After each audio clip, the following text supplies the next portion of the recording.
What's up, graphic designers? In today's class, we're going to talk about how to isolate an individual from a background much like this and save the file as a PNG. There are lots of steps, and we're going to go through it one by one, and then I'll demonstrate for you how this works. So the first thing that you're going to do is open up your image in Photoshop, of course, and then we're going to duplicate the layer by pressing Command J. We're then going to pull up the object selection tool. We're going to select the individual, making sure that all the limbs, the entire individual is selected. So then we're going to drift our eyes down in the layers palette and select the layer mask. And so we're going to have something that looks a little bit like this. The layer mask, of course, should be on the top layer. And what we're going to do is we're going to unlock the bottom layer. So it's going to change from background to layer 0.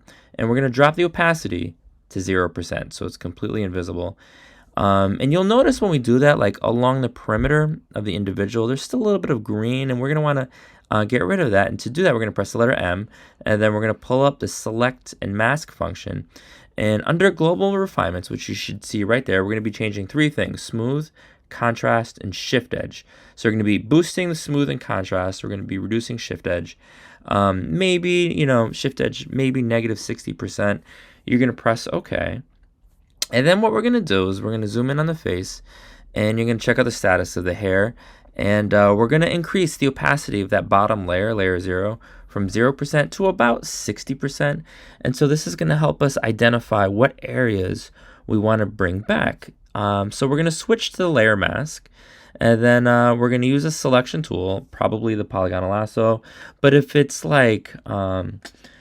if it's not necessary to make a selection, you just want to use the brush, that's okay, provided, of course, that the white is in the foreground.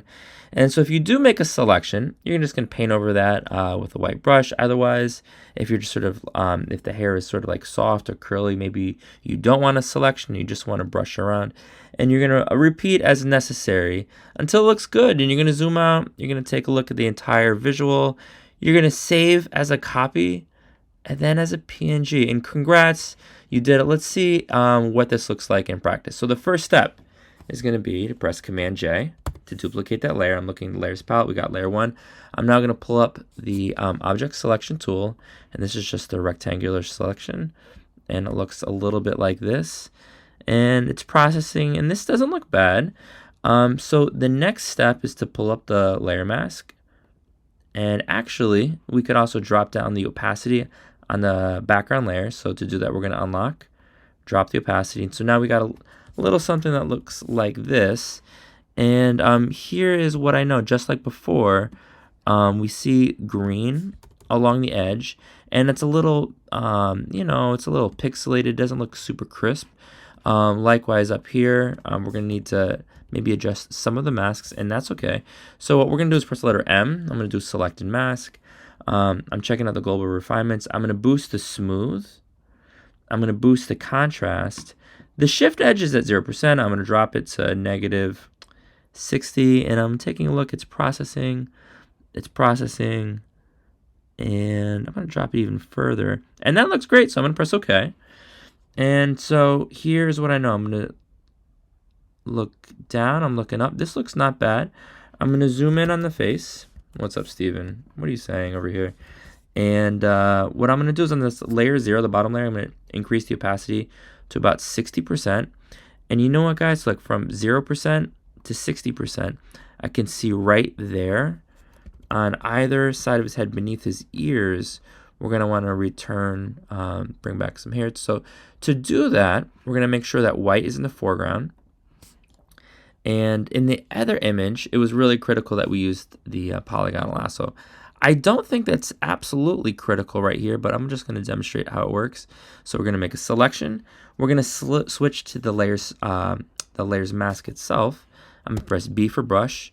And then we're going to want to make sure not that black is in the foreground, but that white is in the foreground. And so now I'm painting. That doesn't look bad. I'm going to press Command D. And actually what I'm going to do is I'm just going to paint with the brush. So it looks like this. Okay, not bad. I'm going to go to the other side. And I don't even think we need to make a selection. But you'll notice, like right here on his ear, there's actually some transparency. I don't know if you guys can see that. So I'm just going to press B for brush. And I'm going to paint. And that looks good. Okay. I'm going to drop the hardness down to 60%. I'm going to increase the size a little bit. And all right, this looks not bad. You'll notice I'm painting right here. Okay. All right, I'm going to zoom out a tad by pressing Command minus. And then what I also know is that there is some green along the perimeter, so I'm going to press X to put the black in the foreground. I'm going to drop the hardness to about 28%. And now when I'm going like this, we can get rid of some of the green, right? As we have right here. And then, you know what, actually, sure, we'll talk about this.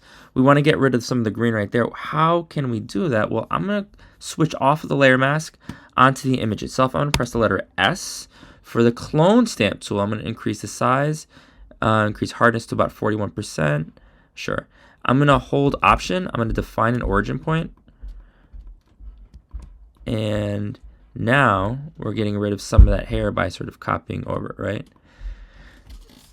And that looks great. Nice job. This is awesome. So what we're going to do now, of course, is we're going to click File, Save a Copy.